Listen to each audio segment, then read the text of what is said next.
नमस्कार दोस्तों, मैं मिथुन विश्वास एमवी एडुनेट एजुकेशन फॉर एजुकेशन की विंडो पर आपका स्वागत करता हूं। आज हम बात करने वाले हैं माध्यमिक शिक्षा मंडल भोपाल मध्य प्रदेश द्वारा जारी किए गए आदेश के बारे में, जिसके तहत अब कक्षा 12वीं के परीक्षा परिणाम तैयार किए जाएंगे। यह आदेश जारी किया गया था 29 जून 2021 को, जिसके बारे में निर्णय 28 जून 2021 को माध्यमिक शिक्षा मंडल द्वारा लिया गया। इस आदेश में बताया गया है कि 12वीं कक्षा के परीक्षाएं जो कि निरस्त कर दी गई थी कोविड संक्रमण के चलते, अब उनके रिज़ल्ट या उनके परीक्षा परिणाम किस आधार पर बनाए जाएंगे वो इस आदेश के अंतर्गत बताया गया है। तो अब इसे बिंदुवार हम समझते हैं। सबसे पहली बात तो ये की गई है कि कक्षा 10वीं के विषयों के आधार पर हायर सेकेंडरी के परीक्षा परिणाम तैयार किए जाएंगे और उसके लिए विस्तृत जानकारी इस आदेश में दिया गया है। साथ ही साथ दूसरे बिंदु 2.1 में ये कहा गया है कि किसी भी विद्यार्थी को जो 12वीं कक्षा में इस वर्ष परीक्षा दे रहा है, चाहे वो नियमित विद्यार्थी हो या स्वाध्यायी मतलब रेगुलर स्टूडेंट हो या प्राइवेट स्टूडेंट हो, किसी भी विद्यार्थी को अनुत्तीर्ण मतलब फेल नहीं किया जाएगा। आदेश के बिंदु 2.2 में यह बताया गया है कि कक्षा 12वीं के समस्त विद्यार्थी जिन्होंने एग्ज़ाम फॉर्म फिल किया है, उनकी कक्षा 10वीं की जो बोर्ड का रिज़ल्ट है उसमें जो बेस्ट 5 सब्जेक्ट में उन्होंने स्कोर किया है या सर्वश्रेष्ठ 5 विषयों के विषयवार अंकों के आधार पर परीक्षा परिणाम तैयार किया जाएगा।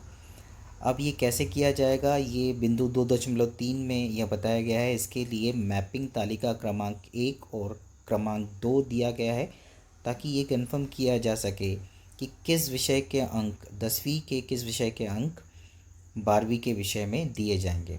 तो इसके लिए तालिका 1 और तालिका क्रमांक 2 हम देख लेते हैं। तालिका क्रमांक 1 है जिसमें कॉलम नंबर 1 सीरियल नंबर के लिए है, कॉलम नंबर 2 हाई स्कूल के विषय को प्रदर्शित कर रही है और कॉलम नंबर 3 हायर सेकेंडरी के विषयों को। अर्थात यह हमें बताएगी कि हाई स्कूल के किस विषय के अंक हायर सेकेंडरी के किस विषय में चढ़ाए जाएंगे। तो जैसा हम देख रहे हैं फर्स्ट लैंग्वेज का फर्स्ट लैंग्वेज में, अगर फर्स्ट लैंग्वेज हाई स्कूल में हिंदी रही हो और यहाँ हायर सेकेंडरी में भी हिंदी हो तो हिंदी के अंक हिंदी में आएंगे या फिर अंग्रेजी के अंक अंग्रेजी में आएंगे। ये डिपेंड करता है फर्स्ट लैंग्वेज बच्चे का क्या रहा था हाई स्कूल में और क्या है हायर सेकेंडरी में। ऐसे ही सेकेंड लैंग्वेज की बात करें तो हाई स्कूल के जो जो भी सेकेंड लैंग्वेज रहा होगा बच्चे का, वो सेकेंड लैंग्वेज में ही हायर सेकेंडरी में भी अंक चढ़ाए जाएंगे। ऐसे ही थर्ड लैंग्वेज का अदर या थर्ड लैंग्वेज जो भी बच्चे ने लिया होगा हायर सेकेंडरी में उसमें चढ़ाए जाएंगे। फिर साइंस के लिए अगर हम देखें तो हाई स्कूल में साइंस के जो अंक है वो हायर सेकेंडरी में physics chemistry biology IP agriculture ऐसे तमाम सब्जेक्ट यहाँ मेंशन है जिनमें हमें शिफ्ट करने होंगे या हाई स्कूल के विज्ञान के अंक इन सभी विषयों में चढ़ाए जाएंगे। अगर हम मैथ्स की बात करें तो हाई स्कूल के मैथ्स के अंक हायर सेकेंडरी में मैथ्स बुक कीपिंग और अकाउंटेंसी में चढ़ाए जाएंगे। ऐसे ही हर एक विषय का हाई स्कूल के किस विषय का अंक हायर सेकेंडरी के किस विषय में समायोजित किया जाएगा या चढ़ाया जाएगा या दिया जाएगा, ये तालिका 1 और तालिका 2 में विस्तृत रूप से मेंशन्ड है, बताया गया है। बिंदु 2.4 ये बताता है कि एडिशनल सब्जेक्ट या अतिरिक्त संकाय एडिशनल स्ट्रीम के साथ कोई विद्यार्थी 12वीं में पढ़ाई कर रहा है, 12वीं की परीक्षा का आवेदन उसने किया है, तो ऐसे केस में भी हाई स्कूल के साथ मुख्य संख्या के अनुसार मैप किए गए विषय अनुसार अंक प्रदान किए जाएंगे। बिंदु 2.5 श्रेणी सुधार छात्रों के बारे में बात करता है। वो ये बताता है कि श्रेणी सुधार छात्रों को भी तालिका क्रमांक 1 के अनुसार हाई स्कूल से मैप किए गए समूह के अंक के आधार पर ही रिजल्ट बनाया जाएगा। आदेश के बिंदु क्रमांक 2.6 में बताया गया है कि यदि बेस्ट ऑफ 5 पद्धति के अनुसार कोई विषय छूट जाता है जिसके अंक हमें हायर सेकेंडरी में चढ़ाना हो, ऐसी स्थिति में तृतीय भाषा को के अंक हायर सेकेंडरी के अंक के लिए मान्य होगा। उदाहरण से समझते हैं। मान लीजिए बेस्ट ऑफ 5 पद्धति से किसी विद्यार्थी के जो बेस्ट 5 सब्जेक्ट आए हैं वो है हिंदी इंग्लिश मैथ साइंस और संस्कृत, तो एसएसटी उसमें सम्मिलित नहीं हो पाया है। ऐसी स्थिति में एसएसटी के अंक अगर हमें उधर 12th में चढ़ाने होंगे तो फिर जो एसएसटी है उसकी जगह पर तृतीय भाषा मतलब संस्कृत के अंक को मान्य किया जाएगा। अगला बिंदु है बिंदु क्रमांक 3। बिंदु क्रमांक 3 बात करता है प्रैक्टिकल के मार्क्स के बारे में, और ये हमें बताता है कि हाई स्कूल में जिस भी विषय में जो भी अंक आए हैं टॉप 5 के अनुसार, मान लीजिए साइंस में अगर किसी बच्चे को 70 अंक प्राप्त हुए हैं, तो इधर जब फिजिक्स में उसके अंक या केमिस्ट्री या बायोलॉजी में उसके अंक समायोजित किए जाएंगे, तो प्रैक्टिकल की मार्क्स की गणना कैसे की जाएगी। मान लीजिए 70 अंक आए हैं हाई स्कूल में, तो ये आउट ऑफ 100 है, तो 70% हो गया रिजल्ट। तो यहाँ भी 70% मार्क्स उसे प्रैक्टिकल और थ्योरी दोनों ही जगह दिए जाएंगे। उदाहरण से इन्होंने समझाया है, मान लीजिए फिजिक्स में वो 70 अंक हमें एडजस्ट करना है, तो प्रैक्टिकल में भी 70 मार्क्स और 70% मार्क्स और थ्योरी में भी 70% मार्क्स दिए जाएंगे। कैसे? तो प्रैक्टिकल होता है 30 मार्क्स का, तो 30 का 70% मतलब 21 मार्क्स दिए जाएंगे प्रैक्टिकल में, और शेष 49 थ्योरी में दिए जाएंगे आउट ऑफ 70, जो पुनः 70 का 70% ही होगा, अर्थात थ्योरी में भी 70% मार्क्स दिए गए हैं और प्रैक्टिकल में। ऐसे ही प्रैक्टिकल के सभी विषयों में अंक हाई स्कूल के अंकों के प्रतिशत के आधार पर दिया जाएगा। बिंदु क्रमांक 4.1 हम बात करता है कि अन्य बोर्ड से जो विद्यार्थी आए हैं, जिन्होंने 10वीं की परीक्षा दूसरे बोर्ड से दी है, सीबीएसई से दी है, आईसीएसई से दी है, तो ऐसे विद्यार्थियों को अपने 10वीं के मार्क्स अपलोड करने होंगे।